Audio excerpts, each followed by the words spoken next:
नास्था धर्मे न वसुनिचये नैव कामोपभोगे यद्भाव्यं तद्भवतु भगवन् पूर्वकर्मानुरूपम् एतत् प्रार्थ्यं मम बहुमतं जन्म जन्मान्तरेऽपि त्वत्पादाम्भोरुहैव गता निश्चला भक्तिरस्तु। ओम शांति शांति शांति।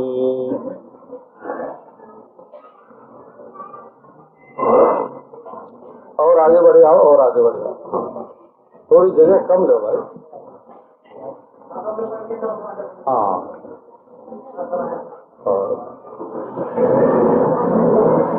कोई तपस्या भी हो, ये बात बताई तो भक्ति में कामना नहीं है।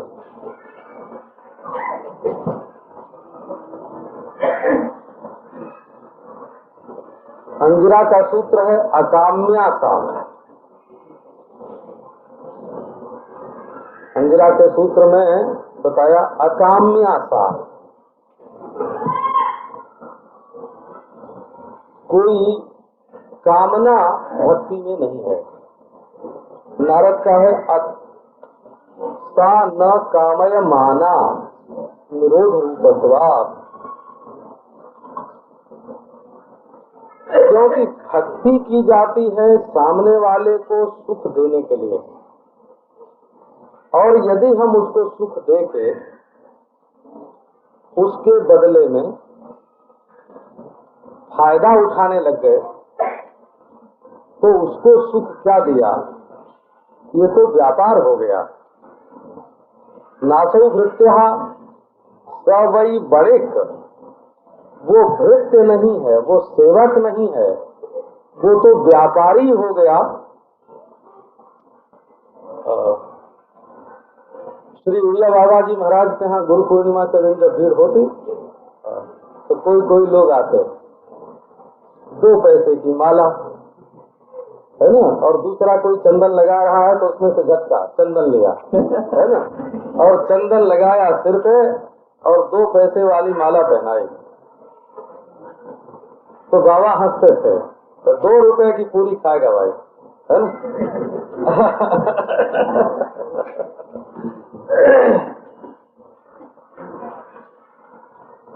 लखनऊ में नींबू निचोड़ होते थे।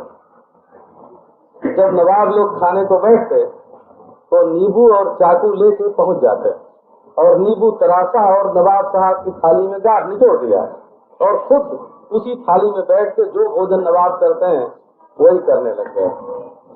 तो वो नींबू निचोड़ने की उन्होंने सेवा नहीं की, है ना, वो तो भोजन किया। तो जो सेवा के बदले में कुछ लेना चाहता है वो सेवक नहीं है, वो तो व्यापारी है। जस्तु आशीष आशास्ते न सभृत्य सवै वणिक, भगवान की सेवा की। कहते हैं कि एक पंडित जी थे, वो हनुमान जी को कथा सुनाते थे 1 महीने, कोई श्रोता नहीं आया हो। एक दिन जब उनकी कथा पूर्णाहुति होने वाली थी तो आकाशवाणी हो गई, यहाँ का पंडित जी को 1000 रुपए कल मिलेंगे। अब किसी बनिए ने सुन लिया, वो पंडित जी के पास गया, बोले महाराज कल आपके जो चढ़ावा आवेगा उसका ठेका कर लो। पंडित जी ने कहा बाबा यहाँ कोई सुनने ही नहीं आता, ठेका क्या करें। बोले कि नहीं, जो भी आवे उसमें से है ना 500 तुम ले लेना, बाकी हमको दे देना। बोले 500 कहाँ से आवेगा, यहाँ 5 रुपया भी नहीं आवेगा। बोले अब तुम्हें तो 500 रुपए से मतलब ना, नहीं आवेगा तो हम दे देंगे, है ना। दूसरे दिन क्या हुआ, अब जाके सेठ जी बैठे, कथा हो गई, पूर्णाहुति हो गई, कोई एक पैसा चढ़ाने वाला नहीं। तो अंत में हार गए वो बाजी, हार गए तो 500 रुपया निकाल के पंडित जी को दे दिया कि हम तो हार गए भाई, है ना, अब तुम 500 ले जाओ। जब पंडित जी चले गए तो जाके हनुमान जी को एक लात मारा कि कल तो कहा कि 1000 रुपया मिलेंगे और आज हमारा 500 और गांठ का गया, है ना। तो लात ही सट गया हनुमान जी के शरीर से, अब छूटे ही नहीं, है ना। अब तो बड़े चिल्लाए कि हाय हाय ये क्या हुआ क्या हुआ। तो हनुमान जी हंसने लग गए। बोले हंसते क्यों हो? बोले 500 का इंतजाम तो मैंने कर दिया, पंडित जी लेके घर गए, अब 500 तुम और जाके उनके घर पे पहुंचाने का वादा करो तो तुम्हारा पाँव छूट जाए, उनका 1000 रुपया, है ना, उनको तो 1000 रुपया मिल जाएगा। कहने का मतलब ये है कि सब जगह व्यापार, भक्ति में भी व्यापार, सेवा में भी व्यापार, प्रेम में भी व्यापार, है ना। तो क्या फायदा है जी? भगवान की भक्ति करने से क्या लाभ है? ये लाभ के लिए भक्ति नहीं की जाती है, भक्ति तो सर्वस्वात्म समर्पण करने के लिए की जाती है। ये फल को अपनी ओर खींचने के लिए नहीं है, बल्कि फल को भगवान की ओर करके स्वयं निष्काम आत्मा राम भगवदाराम होने के लिए भगवान की भक्ति होती है। तो उसके लिए बताया कि भक्ति में निरोध है। निरोध क्या है? भगवान स्वयं कभी डरा धमका करके मनुष्य के मन को रोकते हैं, भय आ जाता है मन में, वो सब बात आपको सुना दिया। सर्व भाव से निरोध, सर्वात्म भाव से निरोध, स्वामी भाव से निरोध, पिता भाव से निरोध, सखा भाव से निरोध, पति भाव से निरोध। भगवान अनेक अनेक भावों के रूप में हृदय में प्रकट होते हैं और मनुष्य को भक्त को गलत रास्ते में जाने से रोकते हैं। ये उनका रोकने का तरीका है, क्योंकि भक्ति तत्पदार्थ प्रधान होती है और वैराग्य त्वम पदार्थ प्रधान असंगता से होता है। और वेदांत का ज्ञान दोनों पदार्थों की एकता से होता है।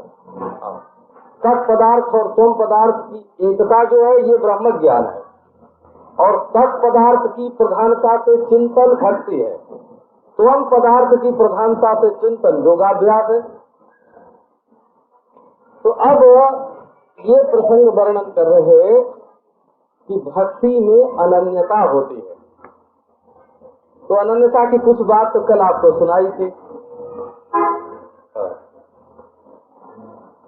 तो दो पहलू हैं उसके, एक तो अपने इष्ट देव में परमात्मा में अनन्यता हो रहे, और जो अपने इष्ट के, अपनी भजन पद्धति के, है ना, अपने गुरु के, अपने मंत्र के जो विरोधी हैं,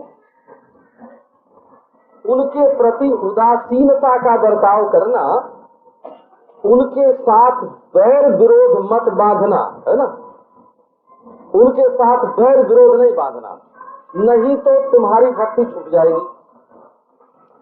तो आते तो इसीलिए है, विरोधी काहे के लिए आता है? तो विरोधी इसलिए आता है कि ये अपने इष्ट देव की भक्ति छोड़ दे, मंत्र का जाप छोड़ दे, अपने गुरु को छोड़ दे, अपना पाठ छोड़ दे, विरोधी इसीलिए आता है।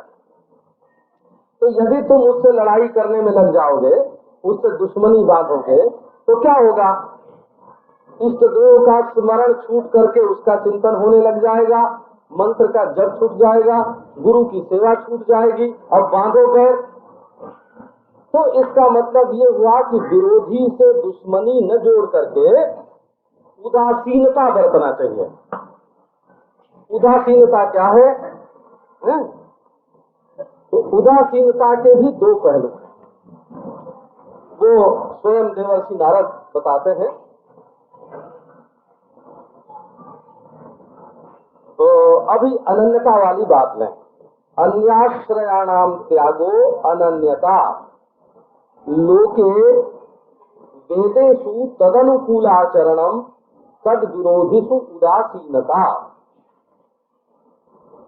अब अनन्यता क्या है? अनन्यता तो ज्ञान में जो अनन्यता होती है वो दूसरी वस्तु है। वो क्या है कि दूसरी वस्तु ही नहीं है, एक परमात्मा अद्वितीय है। हाँ, देखो परमात्मा अविनाशी है, माने काल से परिच्छिन्न नहीं है, कटता नहीं है। परमात्मा पूर्ण है, माने देश से परिच्छिन्न नहीं है, कटता नहीं है।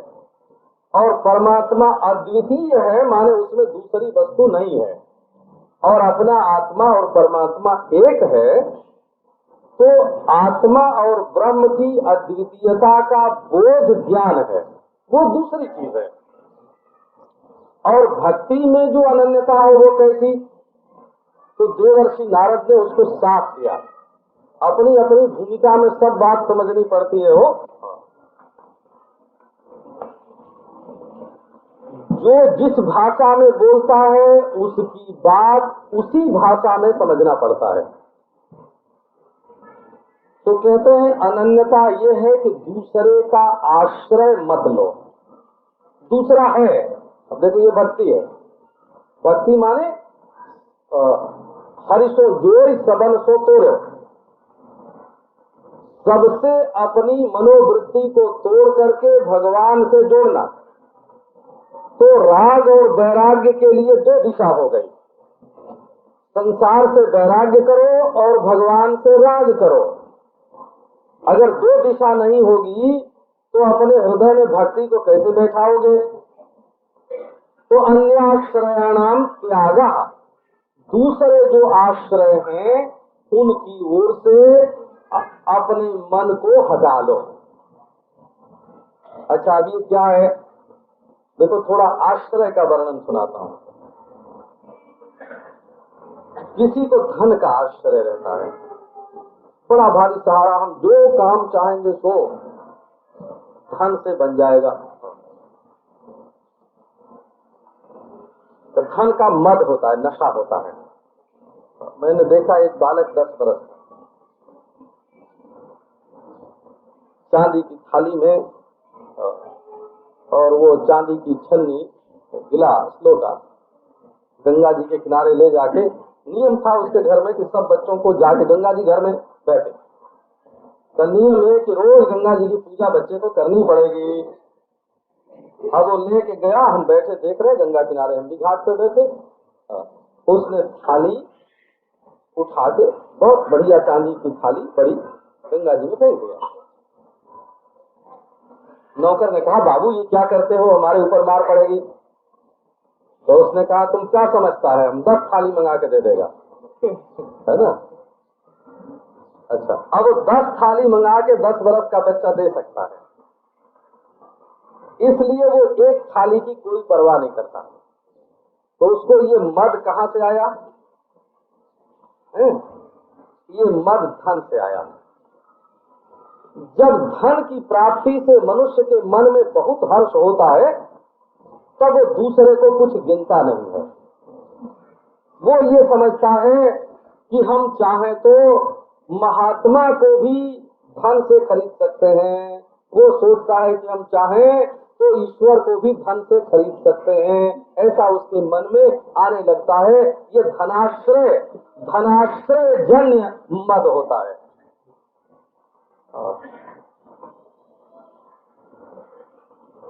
हमारे एक मित्र विलायत गए थे, अमेरिका में गए थे, तो वहां लोगों ने उनसे पूछा, बहुत बड़े आदमी हैं, वहां उनसे लोगों ने पूछा कि तुम्हारे देश की क्या विशेषता है। बोले हमारे देश में एक किस्म के लोग होते हैं, है ना, भगवान के भक्त महात्मा, जो पैसे से नहीं खरीदे जा सकते। कोई कहे कि हम पैसा देके इनको खरीद लेंगे, तो पैसे से वो नहीं खरीदे जा सकते। एक ऐसी किस्म के लोग हमारे देश में होते हैं। ये तो दूसरे देशों में नहीं होते हैं। हो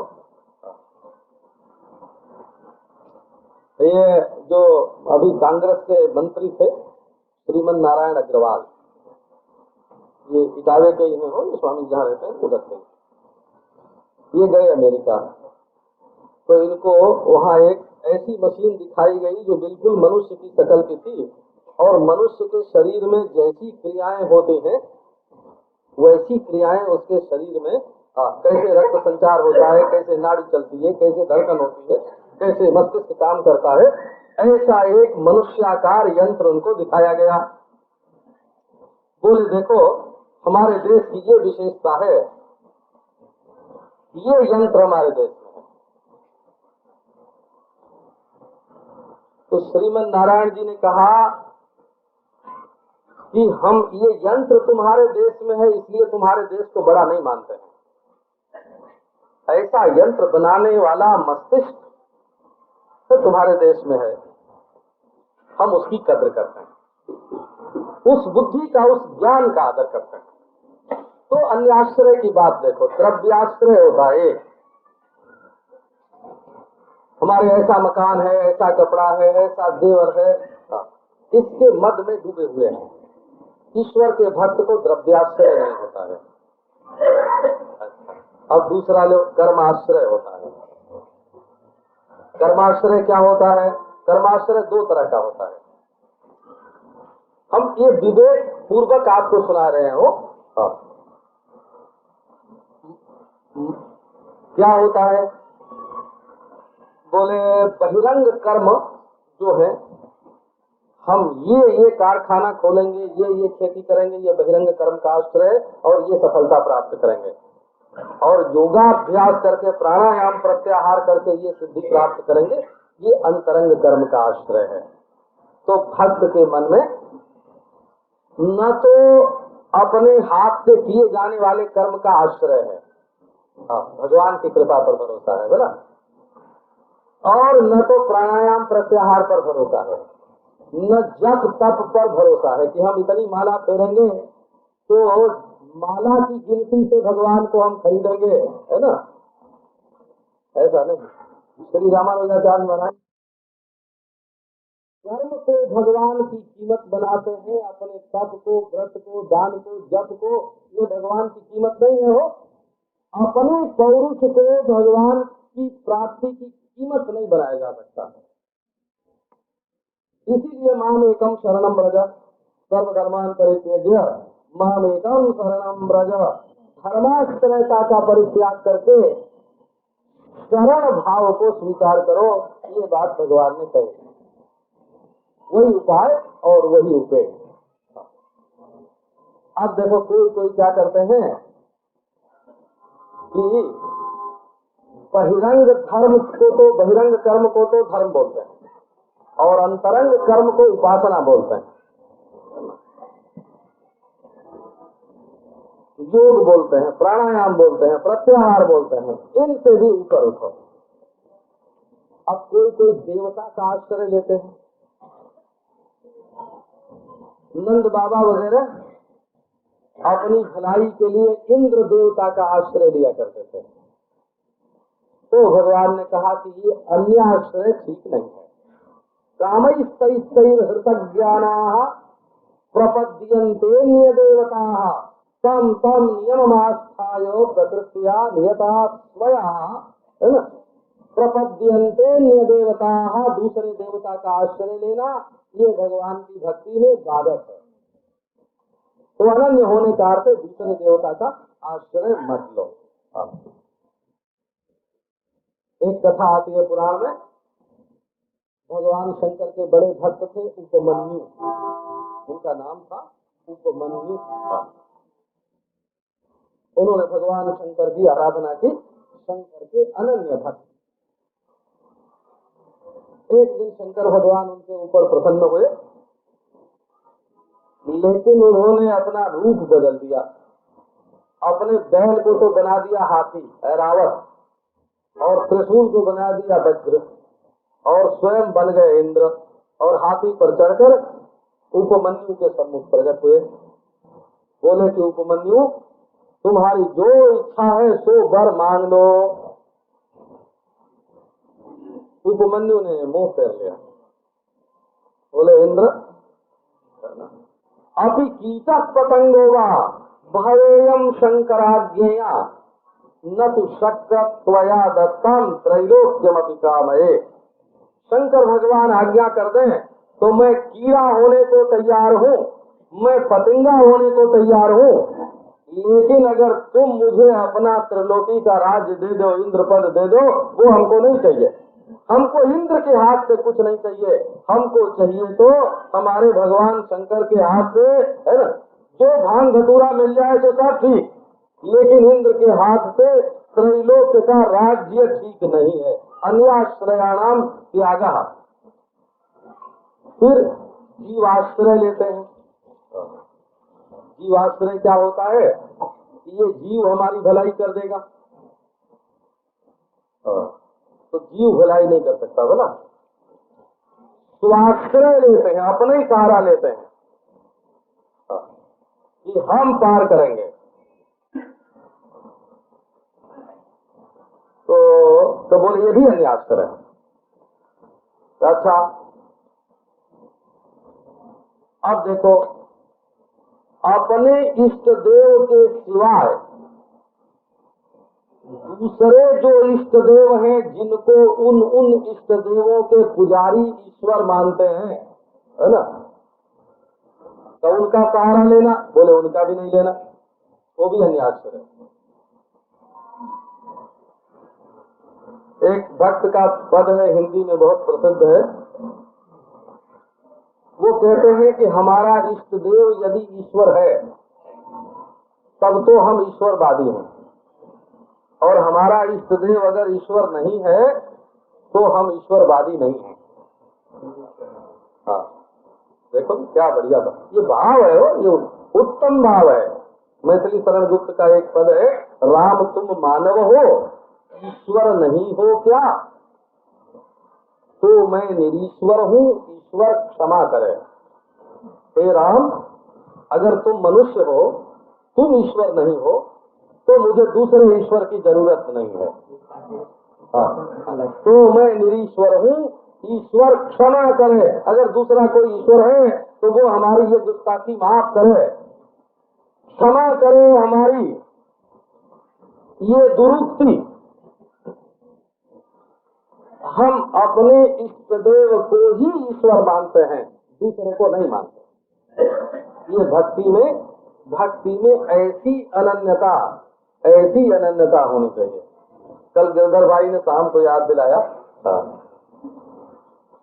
तो बोले वो बात तो सुना ही नहीं। तो मैंने कहा कि वो तो हम बार बार सुना चुके बम्बई में। बोले बातें तो सब सुनते ही रहते हैं, फिर साझी हो जाती है। ये ब्रज में एक यात्रा उठती है, वो बरसात के अंत में, शरद पूर्णिमा पर वृंदावन पहुंचते हैं। तो वो यात्रा उठी थी, उसमें 5-7 हजार आदमी एक बार शामिल होते हैं, कभी कभी 10-15 हजार आदमी शामिल हो जाते हैं, और 84 कोस ब्रज की यात्रा करते हैं। रास मंडली होती है, गोस्वामी पाद होते हैं उसमें, बड़े बड़े महाप्रभु लोग। तो एक बार यात्रा जाके नंदगांव में ठहरी, और गोस्वामी जी का दरबार लग गया। तो वो गोस्वामी जी तो बड़े, जिनका दरबार लगता है ना, बल्लभपुर के ये महापुरुष लोग, महाप्रभु लोग जो होते हैं, तो वो उनका दरबार लगा वहां। इतने में वो नंदगांव के जो गोस्वामी हैं, वो तो समझो ग्वाले ही हैं गांव के, और ग्वाले कहने में वो खुश होते हैं। वो है तो गोस्वामी, लेकिन ग्वाले कहने में खुश होते हैं। बोलते हैं हम तो ठाकुर जी के गवार ग्वाल हैं, नंद लाला के सखा हैं। अब वो ज्वार का बोझ सिर पर लिए उसी रास्ते निकले, देखा बहुत भीड़ लगी है, गोस्वामी जी का दरबार लगा है, तो बोझ को जरा पटक दिया नीचे, और डंडा लगा के अपने ठुड्डी के नीचे और खड़े हो गए। लोगों ने देखा, रहे तो गोस्वामी जी हैं, तो बोले जय नंदलाल, जय नंदलाल। यहाँ वाले गोस्वामी जी ने, बम्बई के गोस्वामी जी ने पूछा ये कौन है? बोले गोस्वामी जी है नंदगांव के। बोले बुलाओ, आओ महाराज। आ गए। बोले कि तुम कौन हो भाई? तो बोले कि पहले तुम बताओ कि कौन हो। क्योंकि वो तो बातचीत में हार मानना नहीं चाहते ना, गांव के लोग हैं। बोले पता नहीं किस भाव से पूछ रहे हैं, ये क्या पूछेंगे, हम क्या बतावेंगे। बोले पहले तुम बताओ कि हम कौन। तो बम्बई के गोस्वामी जी बोले कि हम अनन्य हैं, अनन्य। तुम कौन हो अब बताओ। बोले हम फनन्य हैं। तो बम्बई के गोस्वामी जी ने पूछा ये फनन्य क्या होता है बाबा, ये तो हम नहीं जानते हैं। बोले पहले तुम बताओ कि अनन्य क्या होता है।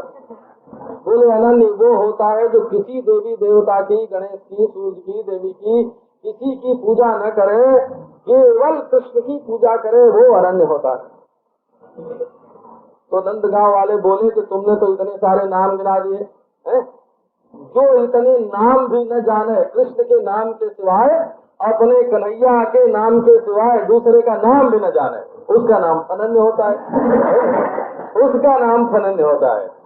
तो अन्याश्रयाणाम त्यागा एक मानसिक बड़ी प्रबल स्थिति है वो। ये मनोविज्ञान की दृष्टि से देखें तो इतना बल है इसमें, इतना मनोबल है, निज प्रभु के बल बदत न काऊ। अपने प्रभु के बल पर किसी की कोई परवाह नहीं करते हैं। ये कोई साधारण मानसिक स्थिति नहीं, नहीं समझना ये भक्त की कोई भावुकता है। ये भावुकता नहीं है, उसकी प्रबल मनस्थिति का द्योतक है। इसी से वो संसार में जिसको चाहे उसको छोड़ सकता है, जो चाहे वो छोड़ सकता है, क्योंकि उसने ऐसा आश्रय पकड़ा है और इतनी दृढ़ता से पकड़ा है, इतनी दृढ़ता से पकड़ा है कि उसके हाथ को ढीला करने वाला कोई पदार्थ संसार में नहीं है। बड़ी दृढ़ता से उसने अपने प्रभु को पकड़ा है। तो तस्मिन अनन्यता अनन्याश्चिन्तयन्तो माम ये जना पर्युपासते। कल आपको सुनाया था, अनन्य होकर के जो प्रभु का चिंतन करते हैं, अनन्य चेता सततम यो माम स्मरति नित्यता तस्याहं सुलभ पार्थ। परंतु यहाँ अनन्य का अर्थ है प्रभु की प्राप्ति में, प्रभु की कृपा के सिवाय, उनकी आत्मीयता के सिवाय, उनके वात्सल्य के सिवाय दूसरा कोई साधन नहीं है। ये यहाँ अनन्यता का अभिप्राय है। बोले भाई वेदांती लोग तो ज्ञान आश्रय को ही सबसे बड़ा मानते हैं। बोले ज्ञान अगर सच्चा हो जाए तब तो कहना ही क्या, सच्चे ज्ञान के बारे में कुछ नहीं बोलना हो। क्यों? तो वो तो प्रभु का स्वरूप ही है, वो तो प्रभु ही है? सच्चा ज्ञान तो प्रभु का स्वरूप ही है। पर वो कहाँ होता है कि ज्ञान मान जह एको नहीं, जहाँ किसी प्रकार का अभिमान शेष नहीं रहे, वहाँ सच्चा ज्ञान होता है।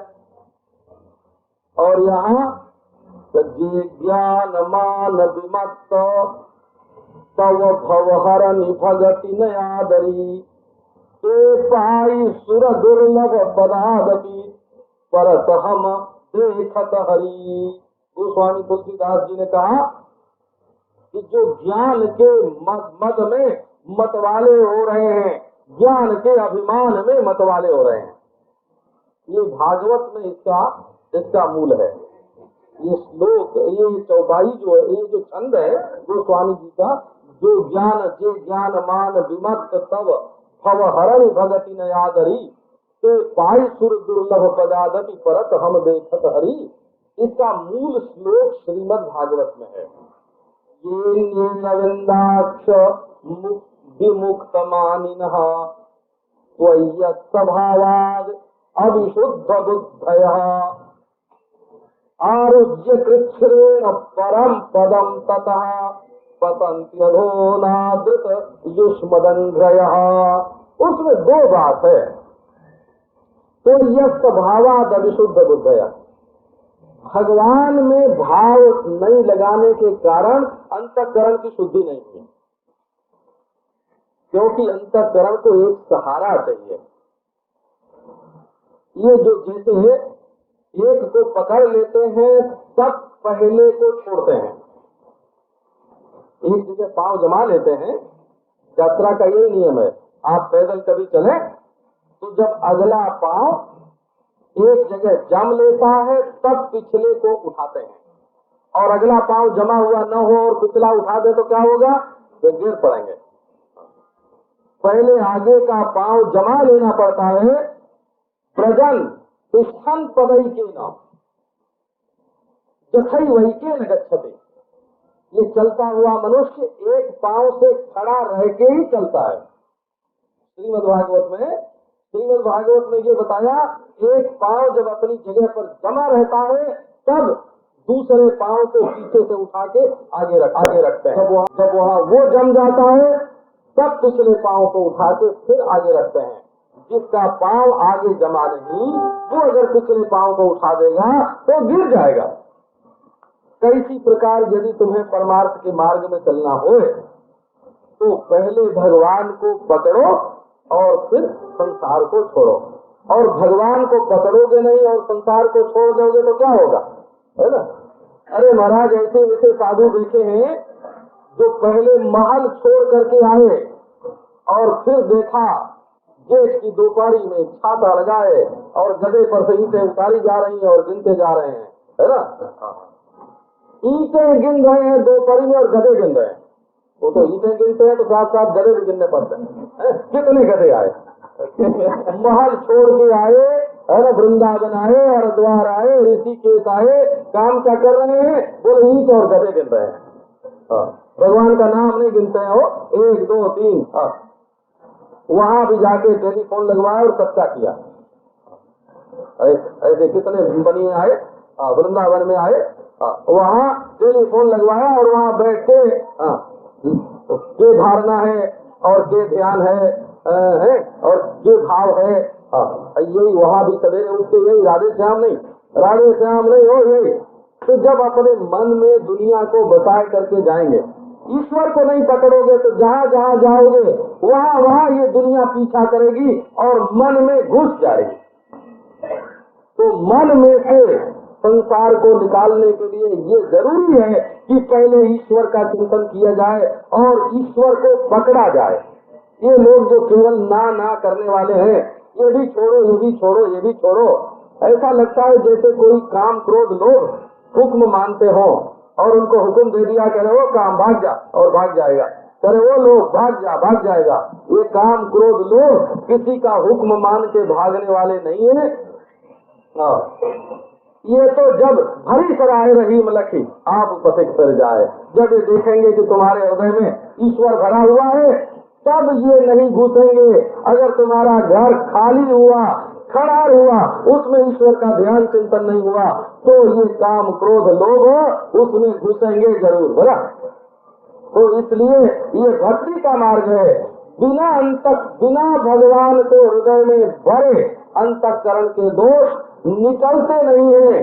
जब अंतःकरण में ईश्वर को पकड़ो तो संसार निकलता है। अन्य आश्रयाणाम त्यागा, दूसरे आश्रयों का त्याग करके सर्व आश्रय जो भगवान है, तुम्हारे अंतःकरण में ही अंतःकरण का आश्रय बन करके जो बैठा हुआ है, विषय नहीं है, अंतःकरण का विषय नहीं है, अंतःकरण का आश्रय है।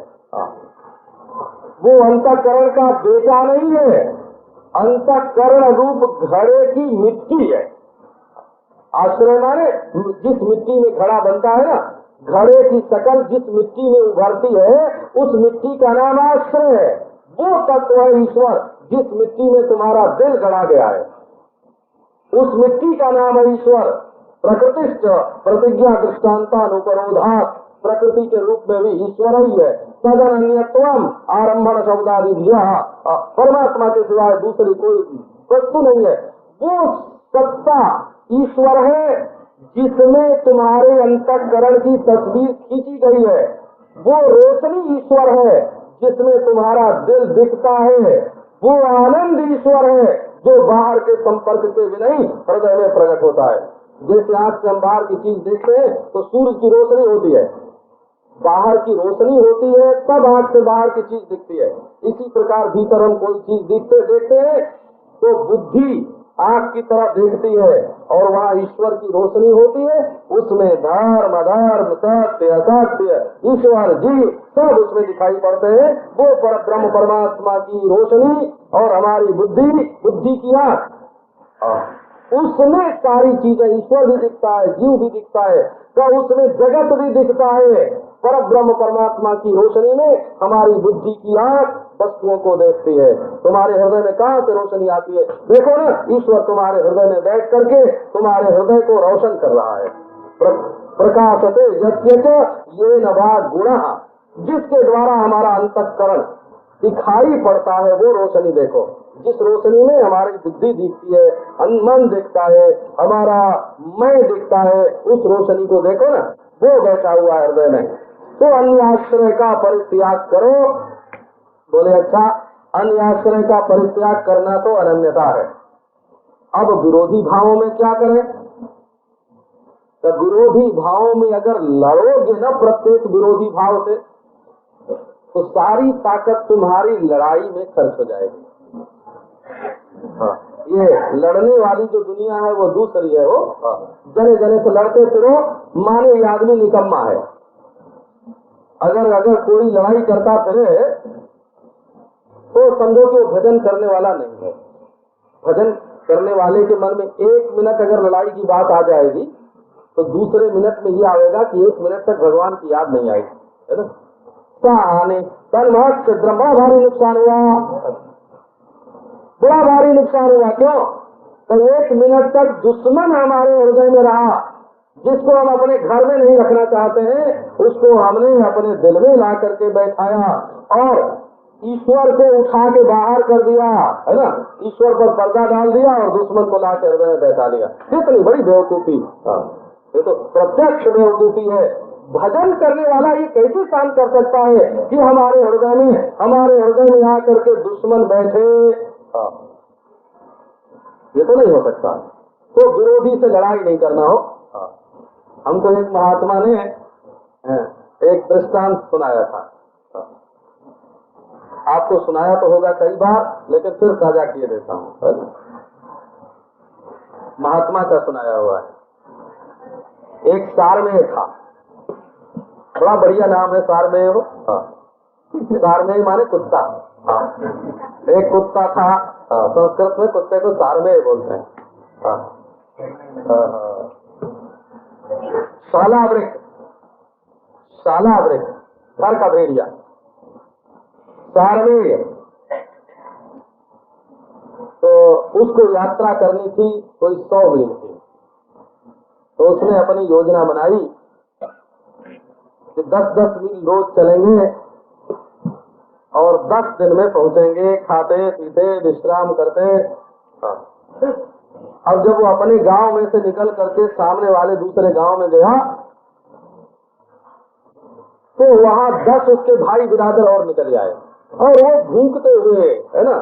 तो कहते हैं ना कि कुत्ते को देख करके कुत्ता भूखता है, ऐसा। अब देखा कि ये 10 और मैं अकेला और ये बड़े जबरदस्त और मैं कमजोर, अगर इनसे लड़ाई करूंगा तो यही ये घायल करके गिरा देंगे और हमारी यात्रा अधूरी रह जाएगी। उसने अपनी पूंछ दबाई और के किया है और रास्ते में चलता गया, वो भागा। तो वो खदेड़ते हुए थोड़ी दूर तक पहुंचा के लौट के चले आए। जब उनके गांव की सीमा समाप्त हो गई तो लौट जाए। वो फिर दूसरे गांव की सीमा में पहुंचा तो फिर 10 निकल जाए। उसने सोचा कि इनसे लड़ूंगा तो मर ही जाऊंगा, है ना। अब वो बस पूंछ दबा के भागता जाए, लड़ाई करना बंद कर दिया।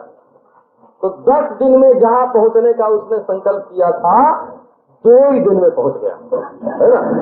और लड़ाई करता तो क्या होता, पहले ही गांव में घायल हो करके गिर पड़ता, वो 10 उसको काट करके गिरा देते। तो ये संसार में अगर आगे बढ़ना है तो जने जने से लड़ाई मत करो, तो भीड़ो मत, है, बचो और आगे बढ़ो, बचते चलो और आगे बढ़ो। ये मत सोचो कि जब काम का हम नाश कर लेंगे तभी ईश्वर की ओर बढ़ेंगे, है ना। क्रोध का नाश हो जाएगा तब ईश्वर की ओर बढ़ेंगे, लोभ का नाश हो जाएगा तब ईश्वर की ओर बढ़ेंगे। अरे ये तो दुश्मन है, जब तक ईश्वर नहीं मिलेगा तब तक ये तुम्हारा पीछा करते रहेंगे। बोला इनकी ओर से बस पूंछ दबा करके के करते हुए भागने में कल्याण है बोला। इनकी ओर इनसे लड़ाई करने में, इनसे लड़ाई करने में एक एक को जीतना बड़ा मुश्किल है। वो एक एक को जीतना बड़ा मुश्किल है। ये बड़े बड़े जोगीराज लोग 50-50 बरस जंगल में रहते हैं, उनके मन में भी काम आ जाता है, उनके मन में भी क्रोध आ जाता है, उनके मन में भी लोभ आ जाता है। जब तक ये शरीर स्मशान पर नहीं जाए तब तक क्या भरोसा है? यही तो शत्रु है ना, यही तो शत्रु है। तो अपने मन को इनको हराने में न लगा करके अपने मन को भगवान को पकड़ने में लगाना चाहिए। जितनी देर भगवान को तुम पकड़े रखोगे उतनी देर न काम आवेगा, न क्रोध आवेगा, न लोभ आवेगा, उनको आने के लिए मौका ही नहीं मिलेगा। और नहीं तो बोले धन अपने सामने रख लो, बोले लोभ पर विजय प्राप्त कर रहे हैं। धन तो इकट्ठा करते जा रहे हैं और लोभ पर विजय प्राप्त करते जा रहे हैं। और मुकदमे 10 रोज लगे हैं, अदालत में जाते हैं, है ना, कब क्रोध पर विजय प्राप्त कर रहे हैं। अरे ऐसे नहीं भाई, पलटन की पलटन बढ़ती जा रही है, बोले काम पर विजय प्राप्त कर रहे हैं। निष्काम भाव से पलटन बढ़ाते हैं। तो ये हमने सुना है कि ये जो गृहस्थ धर्म का हम लोग पालन करते हैं वो निष्काम भाव से करते हैं। तो ये निष्काम भाव से तो वंश वृद्धि हो रही है और संतोष से धन बढ़ रहा है ना, और अहिंसा से शत्रु को पराजित कर रहे हैं। ऐसी हमने देखा क्या कहिए क्या है, बोले त्यागी जी की कुटिया है, त्यागी जी की कुटिया महल से बड़ी, बोला तो ये कौन है? कि ब्रह्मचारी जी के बेटे हैं। तो ये क्या मतलब हुआ? इसका कुछ मतलब हुआ है ना। क्या भगत राज हाथ में माला लिए, का हाथ में माला लिए अदालत में गए हुए हैं। अरे बाबा भगवान को पकड़ो, है ना, भगवान को पकड़ो। और लोके और वेदेषु च तदनुकूलाचरणम तद विरोधिषु उदासीनता। जिससे भगवान प्रसन्न हो वो आचरण करना। अश्वमेध यज्ञ करने की कोई जरूरत नहीं, राजसूय यज्ञ करने की कोई जरूरत नहीं है, शेर जाग करने की अविचार, है ना, जिससे दुश्मन मरता है, शेर जाग करने की जरूरत नहीं है। तद विरोधिषु उदासीनता, जो काम करने में भगवान की भक्ति छूट जाए। अब कई परोपकारी लोग होते हैं, वो अपन सब लोगों से काम चलता है, बड़े परोपकारी लोग। हम एक बार दिल्ली में गए तो वहाँ एक सज्जन थे, बड़े भगत राज के नाम से, त्यागी के नाम से प्रसिद्ध थे।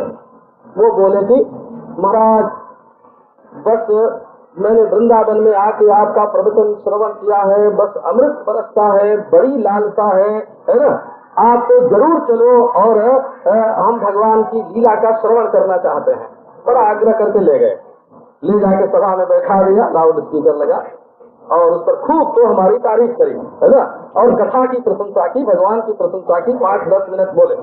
जब मैंने बोलना शुरू किया तब वो वहां से उठ के धीरे से कहीं चले गए और जाके चाय वाय पी और घर का कुछ काम धंधा होगा करके घंटे भर में फिर लौट के आ गए। और जो मैंने बंद किया, बोले हाँ क्या अमृत की वर्षा हुई है।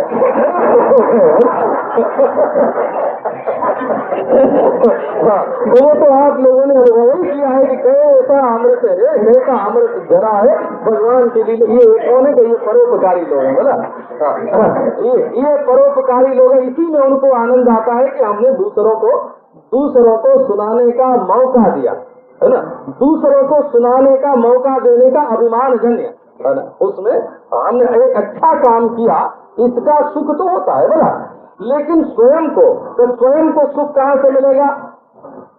तो अभी ये जो जहां जहां मालूम पड़े, उदासीनता का अर्थ भी बहुत विलक्षण है। वो उत माने ऊपर और आसीन माने बैठा हुआ, है ना।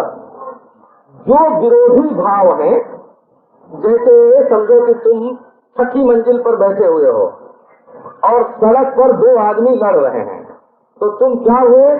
उदासीन हो गए। अब वहां से चिल्लाने की जरूरत नहीं है, बोला, या वहां से कूद पड़ने की या दौड़ने की जरूरत नहीं है। जो नीचे लोग हैं वो उनको शांत कर देंगे। तुम्हारा स्तर दूसरा हुआ, उनका स्तर दूसरा हुआ। एक आदमी पहाड़ पर बैठा हुआ है ना, पहाड़ पर बैठा हुआ है और नीचे आई बाढ़, तो जहाँ बाढ़ आई वहाँ के लोग भागने लग गए। अब जो ऊपर बैठा हुआ है उसको भागने की जरूरत नहीं है। तो ये संसार में जिस स्तर में ये बैर रहता है, विरोध रहता है, लड़ाई रहती है, झगड़ा रहता है, उसमें कभी उतरना नहीं। अपने को भगवान के चरणारविंद में रखना। जब दुनिया में कोई लड़ाई आवे, काम आवे, क्रोध आवे, लोभ आवे, मोह आवे, सब दौड़े और जाके भगवान के चरणारविंद को पकड़ करके अपने हृदय से लगा लिया। ये उदासीनता हुई। उदासीनता हुई माने उधर का ध्यान नहीं दिया, उधर से अपने मन को हटा लिया। तो ये भक्ति जो है ना, ये इसका नाम है निरोध। इसका नाम है निरोध, माने इससे कामना तुम्हारी मिट जाएगी और कामना मिट जाने से तुम्हारे हृदय में सच्ची भक्ति आएगी। अब ये हुआ कि हम तो सच्ची भक्ति में लग जाएं तो शास्त्र मर्यादा का क्या होगा, है ना। अब उसके संबंध में विचार करने के लिए आगे का प्रसंग प्रारंभ होता है कि कब तक करना, कब नहीं करना, कैसे खाना, कैसे रहना, कैसे भगवान की भक्ति करना, अपने जीवन में